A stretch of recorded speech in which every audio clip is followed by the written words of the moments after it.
It's time for the show that brings the magic right to your speakers. Ears Up! What's going on, everybody? EarzUp podcast. We are back with a lot of stuff going on, man. We have, if we didn't have a full show tonight, we do now.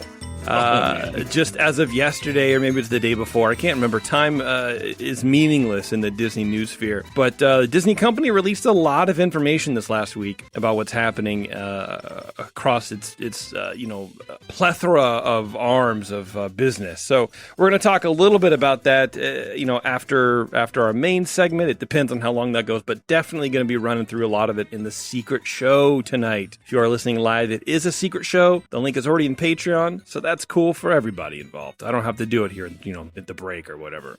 But yeah, tons of stuff happening, and I think most of it is, well, not most of it. Some of it I think is cool and funny. Some of it sucks, and Okay. The rest is just sort of blah. Like, I don't really care about most of it. But We'll talk about it. Yeah. yeah, it's gonna be good, man. I'm excited. I'm excited for it, and I'm excited for today's show, which is an Erik show. Yay. Erik, what's up, Finally. man? Look at you. Yeah. New kid finally decided to start doing his job. Right. What the hell? Come on. Yeah. Erik, you did sit in for Terrence. You took over for Terrence. Mm-hmm. But Yeah. you're also taking over the Walt's 9 Old Men segments that Terrence started. Headman. It was his idea. He I don't headmanned have it. good ideas. So. Right. Might as well just take his. Right. Yeah. Well, he never completed his job. He never So did. He Somebody walked has out. to complete it. That's right. He walked out effective immediately. So Yeah. Erik is kicking that off with number 4. Who is Walt's 4th 9 Old Man? And it Well, doesn't go in any specific order. Like, no one. I was going to say. Okay. Yeah. I don't want anybody to harass Erik, poor Erik, and be like, this guy wasn't actually there. Okay, I know it's the order I that we're prefer doing. John Lounsbury. Yeah. Who is he? We're talking about Milt Kahl tonight. Milt Kahl. The call is coming from inside the Milt. You don't get a lot of Milt. Milton. Milton? Yeah. Yeah, you No. don't get a lot of Miltons. Yeah, you Milton get- Berle, Milton Bradley. Bradley. Milt Kahl. Yeah. Burl. That's it. Call. Yeah, that was it. The only ones. Milton from Office Space. True. Yeah. Oh, yeah. Yeah. Okay. I saw a Oh, tweet. there are a lot of Miltons. I should have pulled it up. It was like this person was doing some sort of doctoral dissertation on 17th century Amish or something like that. I don't know. And they just were through the whole research phase, they were tracking names. And they're like, okay, now that I'm done and graded, I'm going to here are all the weirdest names in the 16th and 17th century Amish community.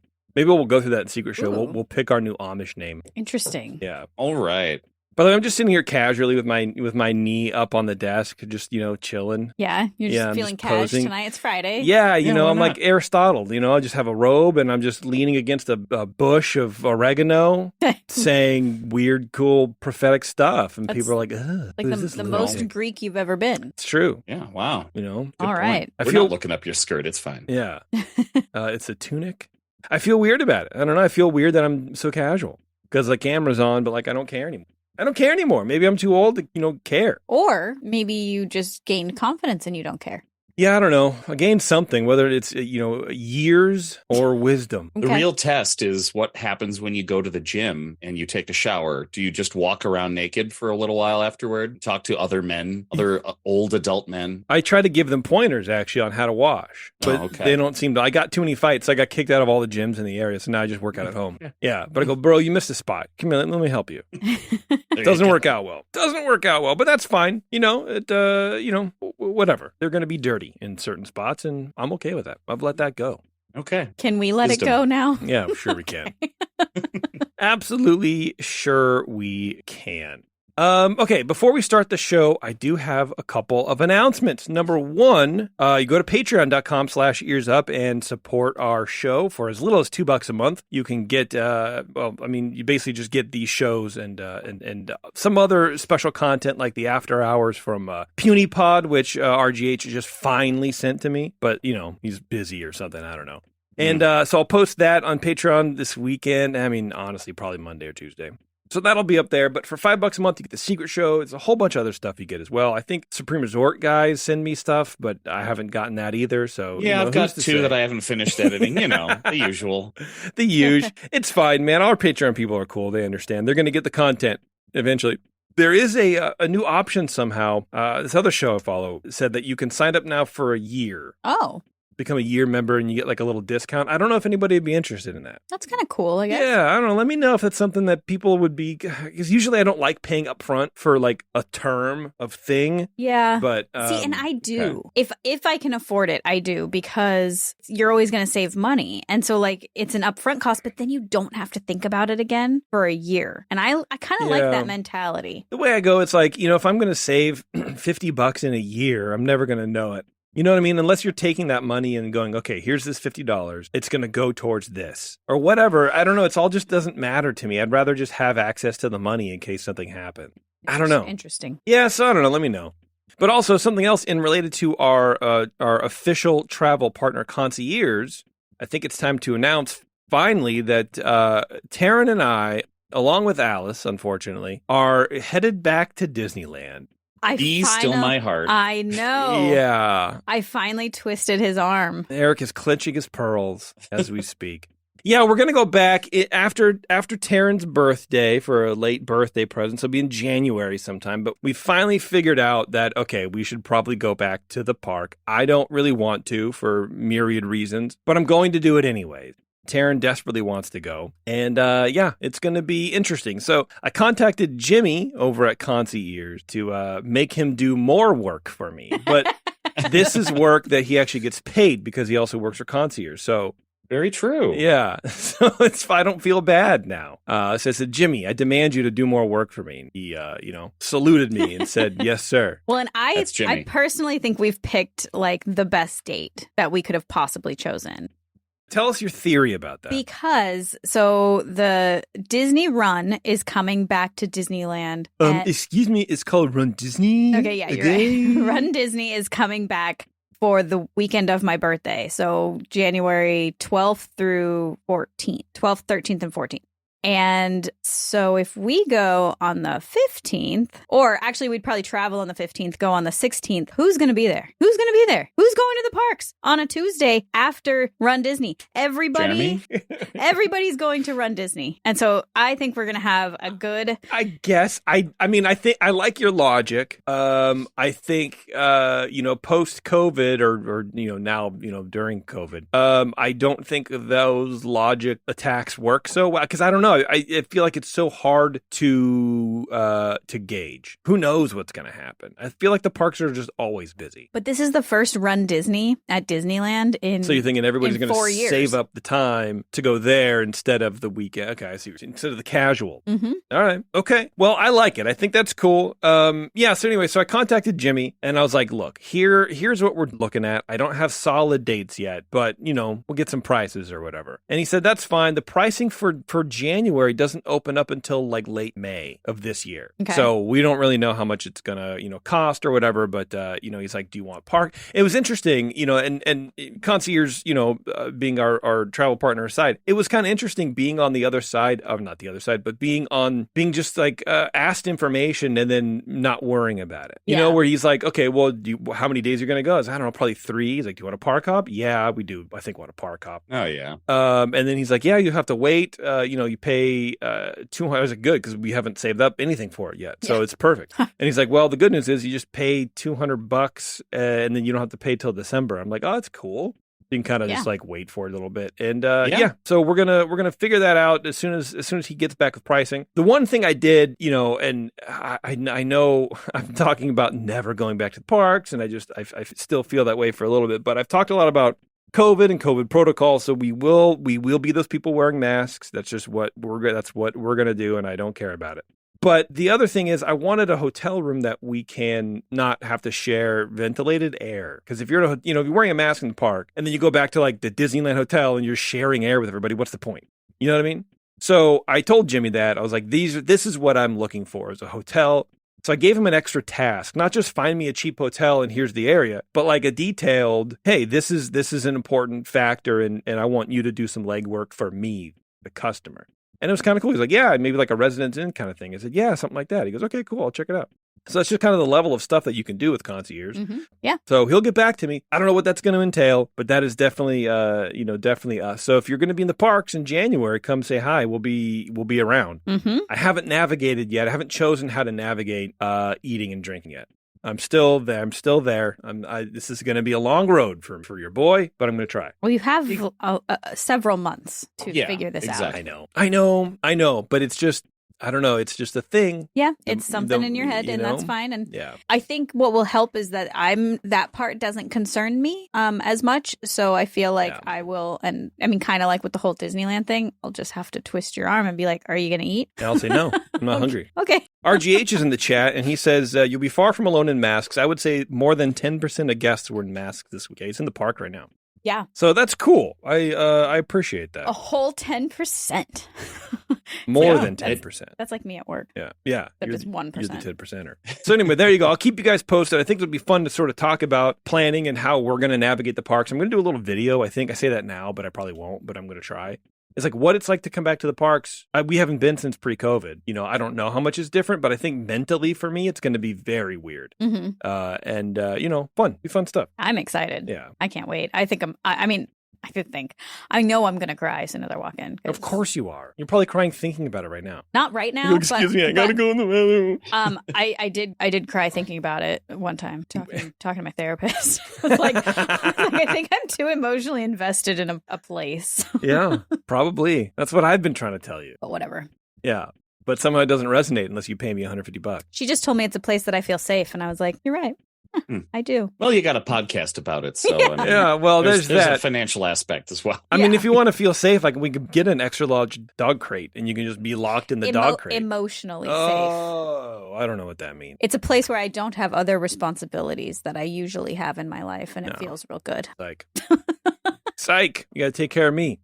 All right, Erik, let's get started with Milt. Oh. What do you think, huh? Yeah, diving right in. Yeah. What are we diving right in? I've been BSing for 14 minutes. What are you talking about? Were we talking about? It's called the intro to the show. And we've done that. And now it's time. Save me. Now it's time for you, my friend. I wish we had music. We should think of music. And, the next time I do one of these, I'll have some more imagery. I mean, most of the stuff I had was still images, but a lot of the characters you'll hear about in this segment are going to be characters you'll know. Okay. And characters you love. And if you don't know and love them, then get a subscription to Disney Plus and help out my my shareholder value a little bit. Okay. All right. Let's do it. Just a bit. All right. Well, in the realm of Disney animation, there are quite a few names that stand out, and Terrence started this series out a while back about Walt's 9 Old Men. Some of the folks that stuck around during the most sort of renowned times at the beginning of the studio. They weren't necessarily the first animators there, but they weathered the storms of World War II. They weathered the Depression. They really built the studio into what it became during its golden age. And one of these names is Milt Kahl. He's one of Walt Disney's 9 Old Men, and his contributions to Disney animation, because of his attention to detail, because of his attention to movement and realism, he helped to define the Disney style for decades. And he left a giant mark on this industry for many years afterward. Milt was considered to be one of the most professional and also one of the most influential and fiery members of the studio. Okay. This is why I've never heard his name before. Yeah. You want to talk about Walt being the firebrand around the studio? Walt called him the genius. He was known to stick his head into Milt's office and say, "Where's my genius?" Oh God! Wow. It's part of me thinks that's not 100% genuine. I don't know. No, and apparently it was genuine because I'll get into it a little bit later. Right. Milt was one of the few people that would stand up to Walt, even when Milt was young. There you go. When he first started out in the studio, he was also known as the Michelangelo of Disney animation and the King of Kings. Wow. There's this. Every day was a coronation ceremony for the man. How have we never heard of this guy if he's put on this huge pedestal? Right. He's too high up. Can't see. I guess, yeah. There you go. But I'll tell you about him. And, just to put it into context a little bit, one of his treasured possessions was a caricature he drew of Mark Davis standing over his shoulder and criticizing him, like in the picture. Milt's like over his drawing board. He's got a bunch of expletive marks, the exclamation and skull Yeah. and crossbones and stuff. And Mark Davis is saying, well, if you really were God, you would get it right on the first try. Dang. So everybody knew his reputation as a firebrand and as a true artist, someone who had very high standards and was also extremely skilled.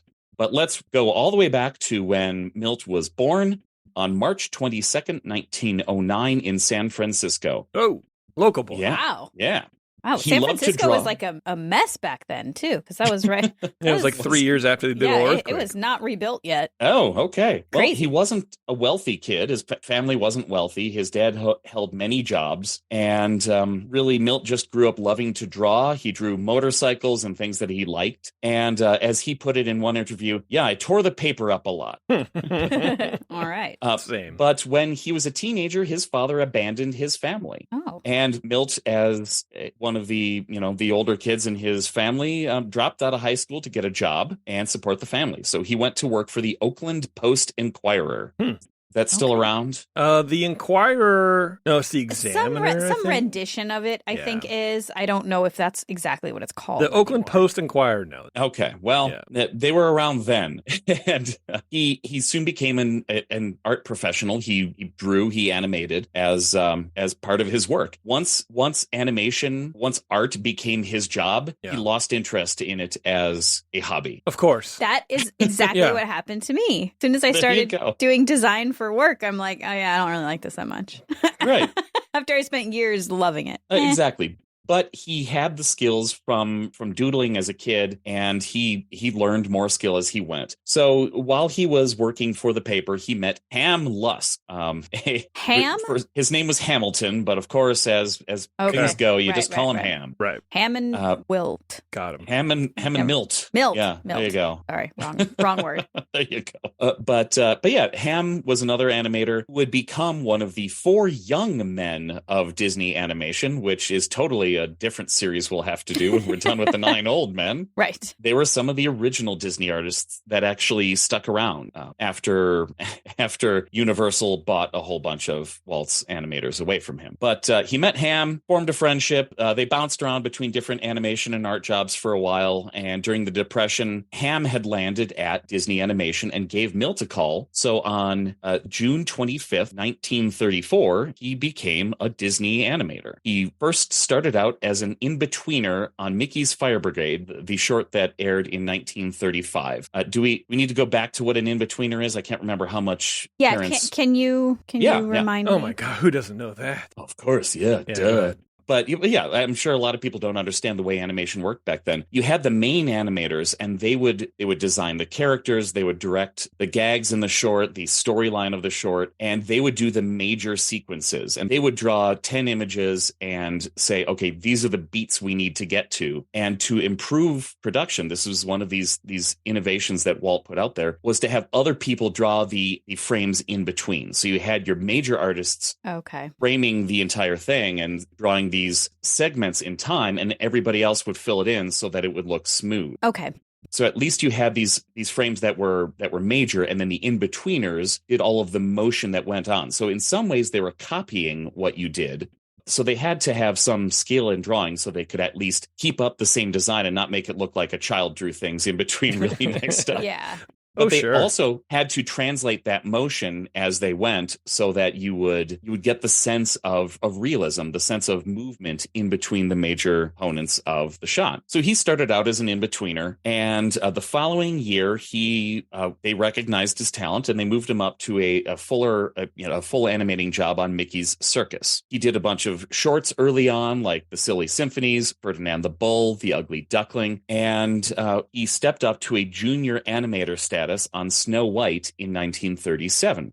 His main job there was animating the forest animals. So he wasn't doing the human characters. We had some of the other, Golden Age artists working during that on those, but he really made a name for himself drawing realistic animals that moved around and showed. Yeah, the movement on those animals were awesome. It was very fluid. Right. And it even stood out, even to me. It doesn't know anything. You can just tell that was something special. Yeah. Yeah. And this was the style that Walt wanted to do. This was the beginning of what this was literally the first animated film, feature-length animated movie where he wanted to make people he wanted to make jaws drop. He wanted people to see something that really you could only do in real film, but do fantastic things that you can't do with a real camera because this is animation. You could do whatever you want. So to do this, they brought in a lot of real animals into the studio, and they continued this when they did Bambi several years later. And this is where he really stepped up. Milt came in and watched these animals in the studio, and he learned how they move in realistic ways. And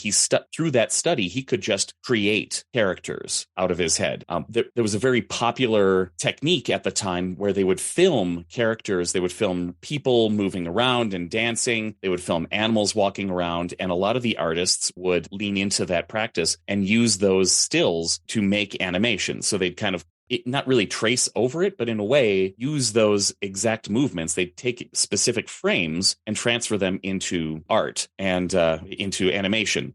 Art Babbitt was one of the animators that really leaned into this process and used them in a lot of the Goofy cartoons to say, okay, well, I can see from, making a guy walk like Goofy, I can translate that into animation. He leaned heavily into this. And Milt never really liked this process. He thought it was a crutch. He said in interviews that too many people turned off their brains and relied on the movement that they saw instead of learning how things actually move. Wow. I mean, and later on in his career, he made a big deal out of it. He discarded live reference. He didn't want to see those videos anymore. It sounds like Jeremy. Does? Sounds like something Jeremy would do. Oh, how? I don't know. Just like, I don't like the way they're doing it. I'm never watching one of these again. Oh, you're doing it that way, huh? All right. There you go. But yeah, and we'll talk about Art Babbitt eventually. He wasn't one of Walt's 9 old men, and that's largely because he led the strike against Walt Disney Studios. That's right. Yeah. But we'll talk more about that technique in later things. But yeah, because of this mentality, other artists in the studio thought that Milt was a true artist. They loved his style. They loved the way he went about things, and they were in awe that he could just come up with these things off the top of his head. Other people said in interviews that when he was working, he could spend an hour staring into the distance, doing nothing. He would create nothing and then suddenly burn through like 20 drawings in rapid succession. Nothing would ever end up in his trash can. Nothing was discarded. Jeez. He would just visualize a scene and then draw it and write little notes in the margins about where things could go. And some drawings would have more detail, and some of them would just be quick sketches to kind of fill in the gaps. And that was his process, was to envision movement and then make it happen. Wild. That's incredible. That's like those people who can just listen to a song and go, oh yeah, and let's just rip it out. Yeah. It's amazing. I saw a thing. It was a little video clip of Jimi Hendrix playing I think it was Sgt. Pepper. Oh. 3 days after it was released. Oh, wow. And so I think it's there's like a live recording of Hendrix playing Sgt. Pepper. And I think that's the video from it. And it's 3 days. That kid learned just listened to it a couple times, probably. I don't know. 5, 10, who knows what? Ripped it out. Wow. That's that kind of talent. That's amazing to me. Yeah. Right. Well, yeah. And he considered art to be part talent and part work. He considered this, this was his job. And that's, just putting in this effort really was important to him. So one of his big breaks was animating Pinocchio. The initial designs of Pinocchio were very literally wooden. They kept designing this puppet character based on the book that was apparently popular at the time. I guess the original book was popular at various points in time. All right. And everybody knew the story. And the way Walt looked at it, he said, after looking at a lot of the initial designs, he's like, the character of Pinocchio is a jerk in the books.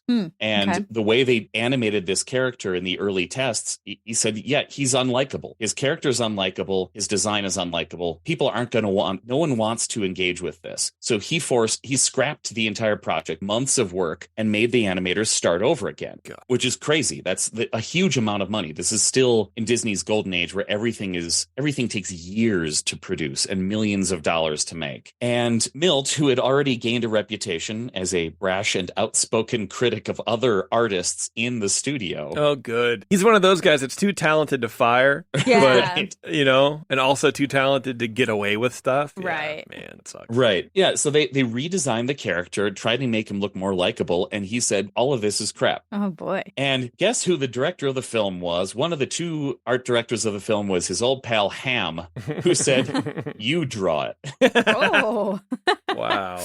So still a junior animator, Milt steps up and created a likable character that was basically the cute Pinocchio that we see. And then after creating the character and designing this sort of movement that he could do, his facial movement, his arm movement, then he went back and added in joints and nails and screws. He went back and added in the wooden boy characteristics after the fact and essentially said, here, I've designed the character for you. Wow. And then that's wild, man. Yeah, and then they could create a lifelike character that was likable without worrying about, how would two, wooden joints move against each other? It's like it's a cartoon. Make it fun. Right. Add in the bits later, and it worked. That's a smart way to go about it. Yeah, and that because of these things, because of his work with Bambi and the animals, because of his work with Pinocchio and creating a character that has endured for decades, Milt became the go-to in the studio for lifelike design. And this isn't one of those stories where it's like Walt Disney had a darker side where he yelled at people. We already know that Milt yelled at people. Yeah. Milt was always a fiery guy who would shout his opinions. He'd tell people what he thought. Floyd Norman, you've talked about Floyd Norman in the past. Love his story, but he wrote in an article on Jim Hill Media that on his first day in feature film animation, he was assigned to Stan Green, who was Milt's key assistant. Okay. And he was getting his work assignments. He was in-betweening. He was doing whatever they needed him to do. And he first shows up to the office. He meets Stan, and he sees the door on the other side of the office that leads into Milt's personal office. Okay. This is one of the legends of animation. Floyd knows who he is. The office is quiet, and he hears, as he's getting his assignments for the day, Milt yell, "Damn it, doesn't anybody know how to draw?" That's funny. And he realized he had his work cut out for him. That's not a good message, I suppose. Your first day at work, here you go, you're ready, you're pumped. No. Right. It's not going to be as easy as you thought. It's going to be tough Definitely in weirder ways. Yeah, sets the tone, the cultural tone. Exactly. But Floyd had learned over time. He said in one of the tributes to Milt after he had passed that there was a presentation at the Walt Disney Family Museum a century after Milt. So the day that Milt would have turned 100. So he was passed at the time, but they had a ceremony for him. They had some tributes to him around the museum. And Floyd Norman was one of the people that spoke there, and he said that he really befriended Milt over time. He worked hard for him. He produced good work and generally didn't get completely chewed out in front of everybody. Generally. Yeah. It had to happen, of course. Yeah. Oh yeah, I think everybody who really got to know Milt said that he wasn't that bad. But Floyd befriended him by drawing little cartoons that would make Milt laugh. So he knew how to calm him down. He knew how to make him laugh. And he would just write gags about other people in the studio, other things that they were doing, and it would make Milt laugh. So he knew he was always on his good side. That's cool. Yeah. Well, Milt continued his tirades for years, criticizing others, but really with the intent of pushing for better work from everybody that worked under him and worked on his features. Some of the things that he would say, one person asked him once, "How would you draw Pinocchio from the top down?" His response was, "You would never draw him that way. He looks like hell." Because the way that you would do, these days you would draw if you're doing a character study, you often create a 3D maquette so that animators can study them from all angles. He didn't like that. He also didn't like the way they would draw the same character from 6 different perspectives, like one sheet 2D drawings. And he would say that ultimately, when you tried to do these things, sure, there were interesting studies in the character, but there were certain things that you just couldn't do when it came down to animating, when you came down to creating realistic looking movements. Sometimes you had to stretch them in ways that were unnatural to make them look realistic. You can't have things completely wooden because people perceive things, people perceive movement and emotions in very specific ways. And he had this innate sense from his work that he knew how to make these emotions come across. And nobody else really got that. People would say that he drew his drawings of like Jiminy Cricket putting on a coat was like he was animating a dancer. Wow. He just had that sense. He hated doing the hero characters. He was assigned to the prince in Sleeping Beauty. He said the hero doesn't show relation, despair, anger, or anything. The hardest thing to do in animation is nothing. All right. And think of these characters, like the princes, they're just boring, handsome guys. 100%. Yeah, I mean, I bet if you just looked at the face, not, the outfit that they're wearing, whatever, you probably couldn't tell the difference between him or me. I mean, no, I'm sorry. Between the princes, like what movie goes to what prince, right? Oh, yes. Yeah. Oh, those ones, yes. Yeah, yes. because they're there for like half a second. Well, and no one cares. because Prince Charming from Cinderella and Prince Philip from Sleeping Beauty, totally interchangeable. Yeah. 100%. Oh, and then there's me. And Prince then- Me from my own personal hell. And then there's you. Yeah.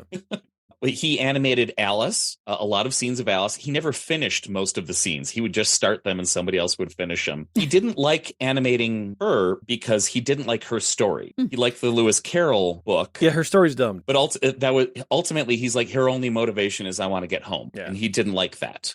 Yeah, she's one of those I've never arced in my life characters. She doesn't change. She's no different, She's just the same person. Boring. She went through a lot of stuff. Yeah, but it's an interesting movie. There are a lot of colors. Sure. And on that note, he really loved working with Mark Davis and Mary Blair. Who? Some other people. Okay. He really appreciated their approach, their style, how Mark would put humor into things, and how he would add interesting emotions, and he could convey a scene in very few images. That really translated into a lot of what Davis did in the parks. Mary Blair and her command of color, he loved it. On the flip side, Avon Earl, the designer of a lot of Sleeping Beauty, a lot of the backgrounds, a lot of the color, a lot of the thematic designs, he couldn't stand his design. But he loved his use of color. So he could respect certain things about people, but hate the way that they translated into film. He said it wasn't interesting for film because it was so unrealistic and these shapes didn't exist. Trees didn't look that way. They weren't square. And yeah, well, have them go to Disneyland Paris. You can just make them that way. Right. Yeah, obviously. You can just trim them that way. But yeah, he didn't like, he was obviously very vocal about certain things, but he could see the merit in a lot. In particular about Sleeping Beauty, he pointed out that, he liked the Earl designs, but he ultimately thought that Sleeping Beauty would have been a better film if Walt had cared about it. Because the movie came out like it was being produced in the years that Walt was working on Disneyland, he knew that Walt wasn't paying attention. He could see Walt engaging with the Imagineers, engaging with the design of his park. He respected the way Walt could tell actual engineers, no, this will work. They'd say to him, there's no way this will happen. And Walt would envision it and describe to them what he wanted. Again, we've talked so much about how the original Disneyland wasn't planned. No. It just kind of happened. Yeah. And he said he respected that Walt knew more about the contours of the land and how water would flow than any engineer could. Which But I he have a felt- hard time believing that. I feel like that's one of those nice things people say after you die. You know what I mean? It's like they'll say about me, like, oh, he could really carry a conversation. He could really interview people really well. No, it's just a nice thing you say about someone. I don't know. Milt wasn't exactly known for being a super nice guy. That's true. Yeah, but still, I don't know, man. Anyway, but yeah, he I just don't believe it. I don't believe it. I'm sorry. I don't believe that Walt Disney knew more about engineering waterways than anybody else. Right. I don't buy it. He did create a river that instantly drained because it was made out of clay. See? There you go. That's what I'm talking about. But yeah, let's see about Walt. What he said about Walt at one point in an interview, he said the reason he could talk back to Walt was because, as he put it, I could do something that Walt was no good at. He was a lousy cartoonist. All right. And that is the problem, I suppose, with being honest about your shortcomings to your staff. Yeah. Is that anybody's better, like, what are you going to do? Fire me? Yeah. There you What are go. gonna do? Right. Yeah. And he said he was an absolutely wonderfully creative man, a wonderful story man, and a fountain of ideas. Some of his ideas were lousy, some were good. Most of them were good. As a story man, my God, he was the best in the world, but you had to be fairly honest. If you were a yes man, you could say yes one day to a stupid idea and get your ass in a sling the next day for saying so. So basically, it depended on his mood. Right, exactly. But if you were always honest with him, Walt respected that.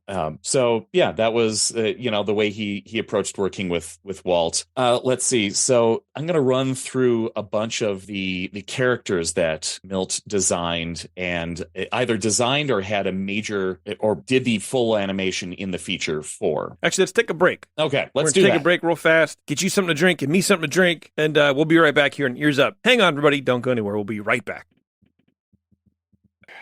Gee, sorry, guys, but that guy bought 14 churros. I'm all sold out. the show. All right, thanks for hanging on, everybody. Before we get back into Milt, I want to let everybody know that summer is right around the corner, and our friends at the 21st Amendment are celebrating the return of the warmer days with their popular and everyone's favorite seasonal beer, Hell or High Watermelon Wheat. The brewers at the 21st Amendment brew an American wheat beer with real watermelon juice, creating a refreshing, fruity, and quenching beer, or what they affectionately call summer in a can. Hell or High Watermelon Wheat will make any weekend barbecue or beach time activity that much better. When visiting the California Bay Area, be sure and stop in at the 21st Amendment's San Francisco Brew Pub at 563 2nd Street, just 2 blocks from where baseball is played, and also be sure and visit their brewery tap room just across the bay in San Leandro with an outdoor beer garden. Outdoor beer garden. God, I love that Delightful. Yeah, it's a good spot. It's a good spot. And I love that beer. There you go. Yeah, we looked for it the other day. We couldn't find it. Yeah, I Total couldn't Wine or find it. I was a whatever. little bit sad. Yeah, sold out probably. We'll get it. All right, Eric, you were going to go through characters that Milt developed or designed, right? Yeah, exactly. As Floyd Norman once stated in an interview, if Milt didn't animate it, he at least designed it. For decades, he was the major influence on the studio. Milt, not necessarily in response to this quote, but sort of spiritually in response to it, claimed he often got the jobs nobody else wanted. Sounds like it. But it also sounds like he took those jobs because he felt like he could do it better than everyone else. Oh, sure. He's probably one of the guys who knew that he could do everything better than everybody else. He just didn't have enough time. Yeah. Yeah, and maybe he wasn't having the most fun, but he got it done. Yeah. But yeah, some of his major roles outside of Pinocchio. Let's see, we've got Bambi and Thumper in Bambi. He did a Donald Duck sequence in Saludos Amigos. In Song of the South, Brer Rabbit, Brer Bear, and Brer Fox. Wow. Talk about iconic for, a myriad reasons. I don't know why myriad is my new term of the day, but wow, he designed Brer Rabbit. Jeez. I don't want to steer too far, but I just learned something that bars might have an atmosphere. Beatrix Potter wrote Peter Rabbit. Peter Rabbit. And there's like 23 stories surrounding Peter Rabbit. Apparently those actually were, I don't want to say stolen, but they were basically taken from Brer Rabbit stories. Really? That's funny. There's a lot of people don't talk about it, but there are some older interviews with Beatrix Potter where he or she, actually, I guess she like talks about how she remembered hearing stories like from enslaved people, like the Brer Rabbit type stories. And but it's just funny because you don't really hear that, even though she sort of admitted it, but nobody talks about it. And you're like, so she did whitewashed versions of Uncle Remus stories. At least influenced by, and the article was not only saying that that's the case and that she sort of admitted it, but also that no one talks about it. It's like a non-thing, and it's like so weird. So anyway, sorry. No, cool. I mean, the rest of this is a list, so feel free to interrupt and make comments on things. Let's see. In Melody Time, he did Slewfoot Sue, a character he liked drawing, and Johnny Appleseed, who he thought was boring. Dude, Johnny Appleseed is the worst part of that little ensemble or whatever. I hate it so much. It's so just beat me over the head with a Bible, for God's sakes. I don't know. It's terrible. Oh yeah. Speaking of package films, this is a little less packagey, but he did Mole and McBadger in the Mr. Toad part, and Rom in the Ichabod part of Ichabod and Mr. Toad. All right. He created the fairy godmother, the king, and the grand duke in Cinderella. Wow. The fairy godmother was mostly his design because Walt wanted a stately, tall, statuesque woman to be the fairy godmother, and he wanted to have a pudgy, Laura Fauna Merriweather style fairy, and he kind of met in the middle. And he had to convince Walt by doing a bunch of different versions and eventually settled on the fairy godmother that we all know. I think that what he had in mind was much better. Yeah, like an austere or whatever grandma, that wouldn't be cozy. Well, yeah, because I'm imagining essentially, what's her name? The wings, and she flies around and she's kind of a bee. Not a bee, but the blue fairy? Tinkerbell?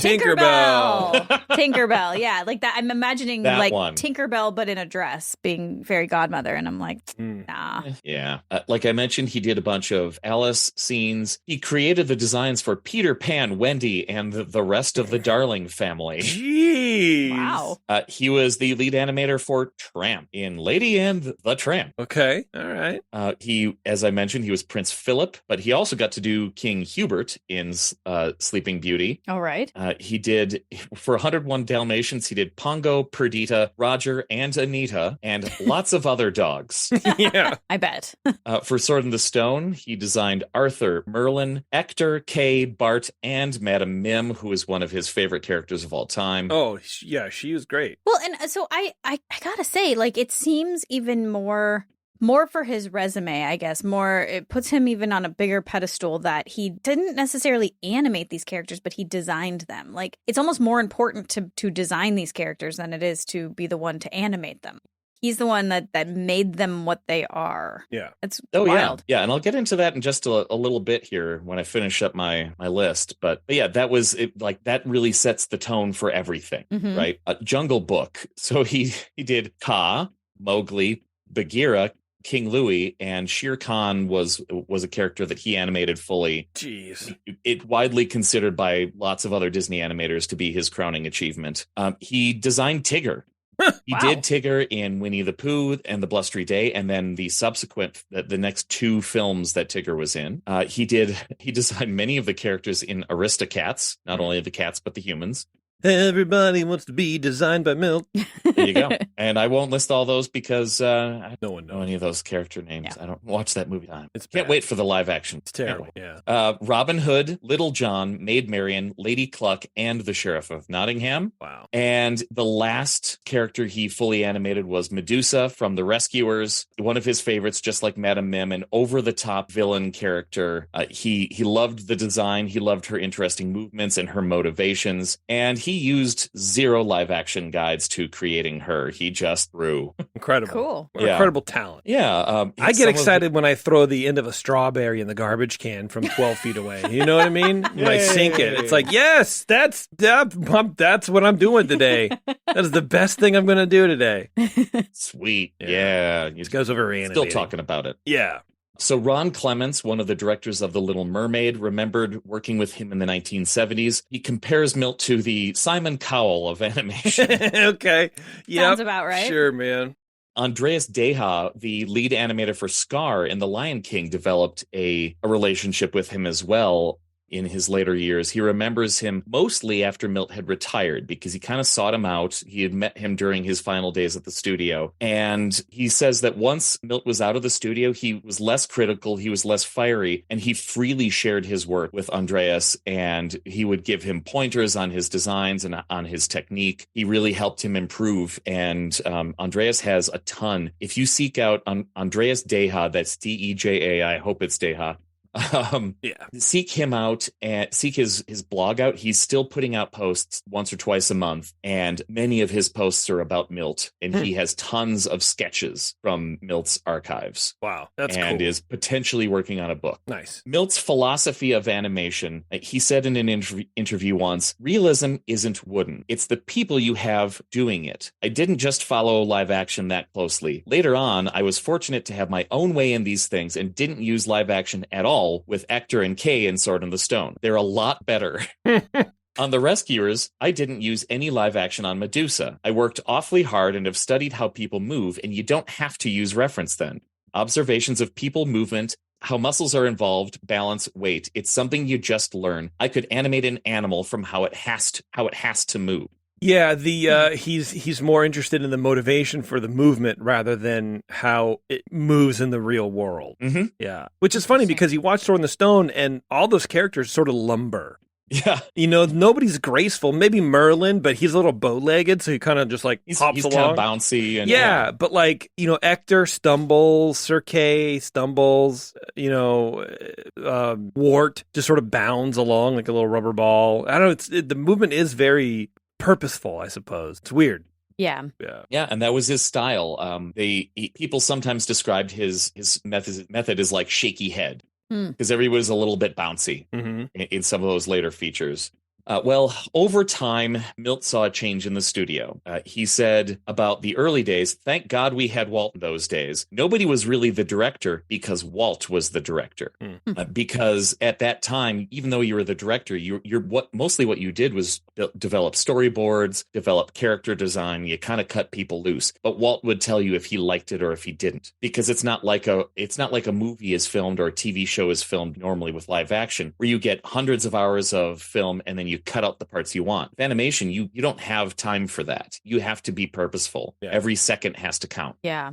And things change in 1955 when Walt was distracted by the parks. He didn't think that Walt would have let some of these things go through. The old Walt would not have let some of these things happen in Sleeping Beauty, which is interesting. Sleeping Beauty was a flop when it first came out. Now we think it's a complete classic, but initially it was a flop. See, it's like the Love Guru. Yeah, exactly. Yeah.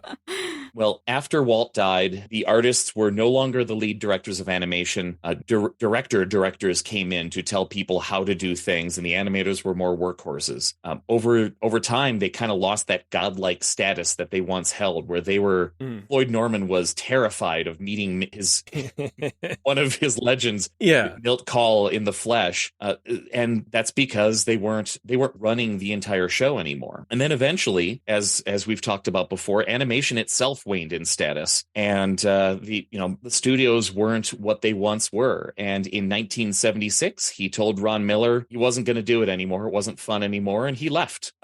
Milt died 11 years later on April 19th, 1987, of pneumonia. In his final years, he didn't draw, he didn't paint. He sometimes created wire models of ballet dancers. When interviewers would go to his house, like one interviewer, Robin Allen, remarked that while he was still as abrasive and arrogant as ever in 1985, he had no Disney stuff around. He had almost none of his art. Wow. What he kept were the funny caricatures that they would draw of each other.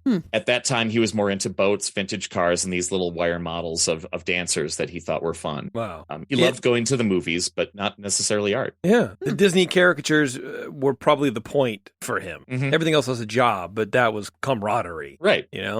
Oh, yeah. Yeah. Floyd Norman remembers when they really got into it as he raised himself and Milt's esteem.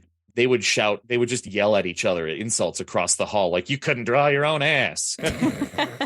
And they would just heckle each other all day long and laugh and have fun and work. Yeah. His eventual legacy, like I mentioned at the top here, he was referred to as the Michelangelo of Disney animation. He was the king of kings. He was Walt's genius. And in 1989, as part of the second class of Disney legends, he was one of the legends that was named. That particular class was entirely Walt's 9 old men plus the original Disney animator, Iwerks. Nice. Those 10 were the second class, and That's of course, Milt was among them. So he's been Disney legend for quite some time. Attaboy. And there you go. That's our old pal Milton.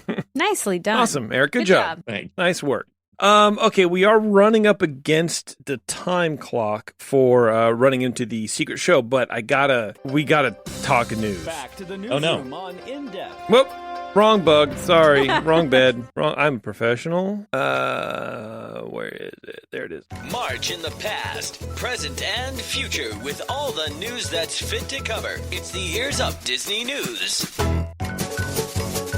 There is a lot to talk about, but I'm going to do one of these. I'm going to do one of these stories, and we'll talk about everything else on the Secret Show. Okay, sounds good. You guys heard of the Galactic Star Cruiser, the Star Wars Hotel? Yeah. Well, apparently the time has come for the Star Wars Galactic Star Cruiser, and it will close its doors for good in September of this year. Oh boy. What? It is done. That is over. Shocking to probably nobody at all. I mean, except like the executives at Disney, because once this was announced, it got nothing but ridicule online for the pricing, and then as the pricing was rolled out and became more expensive, and all the stuff that you were supposed to get but you didn't really get, and how weird it was, and like everybody, especially us, we were all going, this is not sustainable. Because it's a 1 or maybe 2 time thing. This is not a 5-time repeater. You don't do this there's no way. You can't afford to redo it. You can't afford it. I am surprised that it's shutting down so quickly. early. Me for too. one. Yes. I'm also surprised that they're letting. How do I say this? Like I thought their egos were too big to close it down.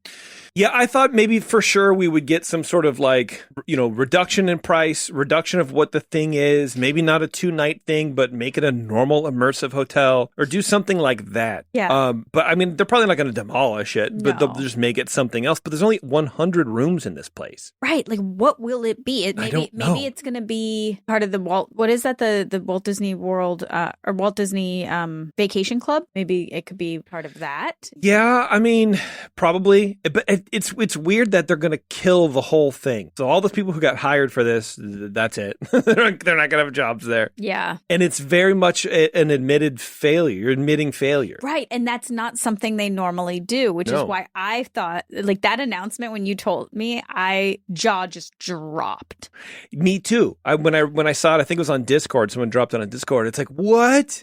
I'm not surprised, but I'm sort of surprised that it happened. It was so shocking that Terrence texted us. Yeah, I know. He's like, guess what? There's big news. And it's like, yeah, no kidding, and dude. Bev. And Bev. And separately. Yeah. Very late last night. Yeah.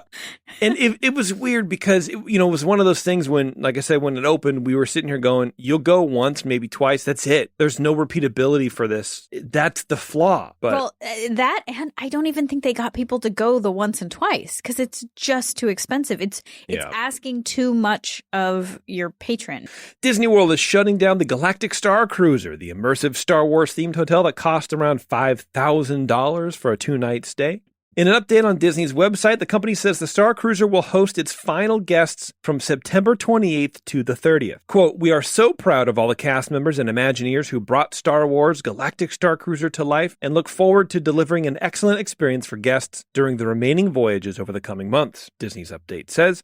"Thank you to our guests and fans for making this experience so special." It's not an experience. It shouldn't have been. You don't call it an experience. With their announcement sort of reads like it was always going to be temporary, guys. We tried this thing and it's come to an end and we learned a lot to do the next thing. It's like, good spin. I mean, they have to spin. It's very good spin. Disney's Galactic Star Cruiser hasn't been around for long as it only first opened its doors to guests in March of 2022. So just over a year. The lavish hotel is modeled after the Halcyon in Star Wars, featuring highly detailed decor, interactive events, themed dining, and live entertainment. But with a price of roughly $4,800 for 2 adults or $5,999 for 3 adults and 1 kid, because who doesn't travel with 3 adults and 1 kid? Like, what? Yeah. Disney doesn't exactly make taking the stay very affordable.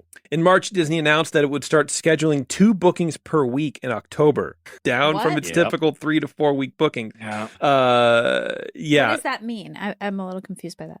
That it wouldn't just be all they were limiting the amount of days that you could actually book this hotel in October, and then I guess they decided just to pull the plug entirely. I see. Got it. Yeah.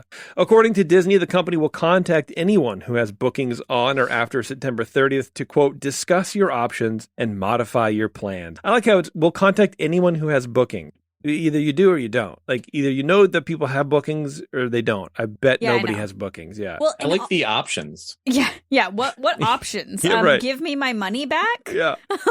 Also, I'm really if you're on those last couple of days in September, I feel like it's not going to be a good experience. You're not going to get the full excitement from the cast. I disagree. I think it'll be better because Really? because I think the atmosphere there will be of we are the last people to ever do this, and it'll be more like a party, and I bet they're going to do something special. That's the way I think about it too. It's like decommissioning a cruise liner or whatever. I don't know. Yeah, the last night of any show is always everybody's having a blast. The cast know what they're doing. And what's interesting, for the last few months, they've been announcing all these different ways where they're going to discount stays by 30%. So annual pass holders get 30% off. Disney Visa card holders get 30% off. DVC members get 30% off. Right after they announced that, all those deals were gone.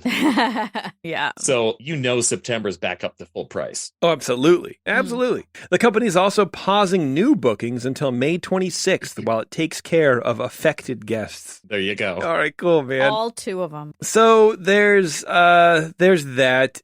We got time for just briefly one more, which is the other huge story. Remember how we talked about Disney moving Imagineering to Florida. To Lake Nona. To Lake Beautiful Nona. Lake Nona. Yeah, now it's like no one gonna live here because Disney has pulled the plug on that project, canceling the move and telling all the affected Imagineers you can stay in Glendale. Wow. You do not have to go to Florida. It's a total reversal of what's been talked about for a year, 2 years now, and it's pretty wild. It's pretty wild, and it's also weird that it came the same week that reports came out that DeSantis is starting to maybe announce his presidency run next week. Weird. Yeah, I feel like the timing is a little odd, and we'll read some stories on the Secret Show about people predicting what this loss in revenue and this loss in like business impact will mean for Florida. Yeah, it's a huge, it's a big slap in the face. It's a slap in the face, but it's not something they had. So it's not like they're taking something away. They're taking away what they said they were going to do for the most part. But I also think the way that DeSantis has been acting with Disney, why would they stay? Why would they continue to do business in Florida if they don't have to? Like, it makes perfect sense for them to be like, bye. Yeah, we don't need to do this anymore. The only bummer about it is the Imagineers who, number one, had to go through hell deciding whether or not, because Disney came to everybody and was like, look, you have until this date to figure out if you want to move to Florida and we'll pay for that and whatever, or you find another job. You have to quit. Like, that's it. And, we knew some people who were caught up in that mess, and it was very stressful for these people. And there were a few people who have moved to Florida, uprooted their lives out here, moved to Florida, bought a house, created a life, and then now Disney says, we're not going to make everybody else do that. So what they are saying is, we'll pay to relocate you back. That's good. That is good, but imagine you live in, LA, Glendale, Upland, whatever, right? Like that whole like upper LA area, right? Pasadena, whatever, right? And you sell your house, your $1 million. You're not getting that back. You're not getting. No, and then you move to Florida, and you know what I mean. That's why you can't ever leave California, because you can't ever come back. Especially in the Southern California housing market, it would be a bear to re-enter. Yeah. So where does that come in? Like the loss of money just by swapping real estate markets. Yeah. So on the one hand, I feel terrible for not on the one hand. I feel terrible for the Imagineers because they had to go through this, but also they didn't have to. I still don't really understand this whole like move, but it's over now, and we can discuss a little more of the Secret Show. But we got to take off. We got to go make drinks and then come back on in 9 minutes for the Secret Show. Yes. So if you are a Patreon supporter, and honestly, I say this all the time, but why wouldn't you be? The link is already in Patreon, so go over there, spin that up, and we'll be over in just a second. I'll play some music until we get back in and start the show and do a whole bunch of other Disney news, because there's a lot to talk about. A lot of cool stuff too, but just that. Anyway, Eric, good job, my friend. Well, thank you. Yeah, you did very well done. A wonderful job. Just so you guys know what's coming up on the docket here for the next couple months, I believe the next show is going to be April 1st. It's not a trick. April 1st? April Fool. June 1st. Yeah, April's past. Yeah, it's not a trick. June 1st, Terrence will be back on the show to tell us about his journey through Disney cruises. Wow. He went on a Disney cruise in April. That's where the April date came from. And he's going to come on and give us a rundown of how that was for him and his family and what they did and if you'd recommend it and all that kind of fun stuff. Cool. So we'll be doing that. We're going to get RGH on here in a couple of months or maybe a month or whatever to talk about Genie Plus, because he's used it on both coasts now. Oh. And he's like, I got some tips. He's a pro. Yeah, he's a pro. So we got some cool shows coming up for you. Sweet. Yeah. Anyway, thanks a lot, everybody. And until next time, we'll see you in the parks.